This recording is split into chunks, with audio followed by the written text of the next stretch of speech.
পাশাপাশি দুইজন, উনি বগুড়া মহিলা কলেজের প্রিন্সিপাল ছিলেন, মহিলা, আর আমি বসেছিলাম।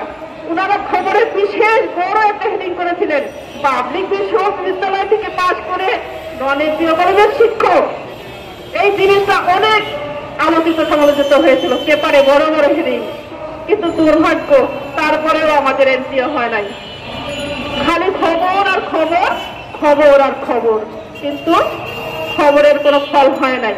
শেষ পর্যন্ত কি হবে জানি না। মহান আল্লাহ পাকের কাছে একটাই প্রার্থনা, আমাদের এই দুর্দশা কাটায় দিক। যেহেতু আমরা স্বীকৃতি পেয়েছি, স্বীকৃতি পাওয়া মানেই আমাদের এমপিওর যোগ্যতা আছে।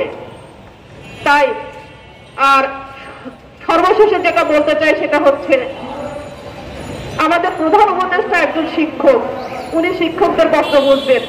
যদি উনি আমাদের কষ্ট নাই বুঝবেন, তাহলে ওনার শিক্ষক নামের আগে ভিক্ষা দেওয়া উচিত।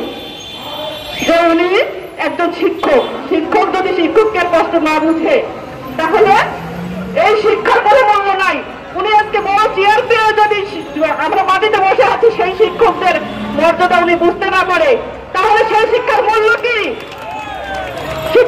শিক্ষার কোনো মূল্য নাই। শিক্ষার মূল্য দিতে হবে, শিক্ষকের মূল্য দিতে হবে।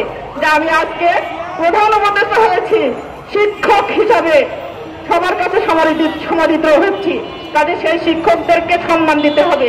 আমাদের দিকে উনি তাকাবেন, আমরা আশা করছি যে উনি আমাদের দিকে তাকাবেন এবং আমাদের জন্য একটা ব্যবস্থা করবেন। সর্বশেষে আমি নাটোরের সভাপতি, সেক্রেটারি, যে কেউ, নাটোরের যে কোনো একজন শিক্ষক যদি আমার সঙ্গে একটু দেখা করেন, তাহলে আমি খুশি হব। সর্বশেষে সবাইকে ধন্যবাদ।